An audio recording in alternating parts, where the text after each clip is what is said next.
Hello and welcome everyone. First, I would like to thank you all for your tremendous comments and likes for all my previous tutorials of C++ programming language. If you have not checked them, I would encourage you all to go through them as well and provide me valuable comments, because your comments help me to improve and encourage to make more videos like these. Some of you requested me to upload Python tutorials, and here it is. Today onwards, we are going to start a whole new set of playlists for Python. I will try to keep them as simple as possible and make it more and more interesting, followed with different examples. Well, Python is good to start for beginners, especially if it is your first ever programming language, because it is easy to learn and use. Python is one of the fastest growing programming languages.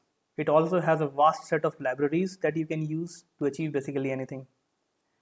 There is an extensive use of Python you can find in the game development as well as machine learning. Python is an object-oriented language, which means you can create classes and objects, you can use inheritance and other object-oriented features like operator overloading, overriding, etc. We are going to cover these in details in our upcoming lectures. In this tutorial, we will start with a brief about Python, followed by its history. Python was created in the year 1990 by Guido van Rossum, whom you can see in the picture. Python 2 released in the year 2000, which is now discontinued. Later, Python 3 was released in the year 2008, with subsequent releases happening after that. Python 3 is not completely backward compatible, guys. That means if you have written a software using Python 2, it may not be fully compatible with the 3 version.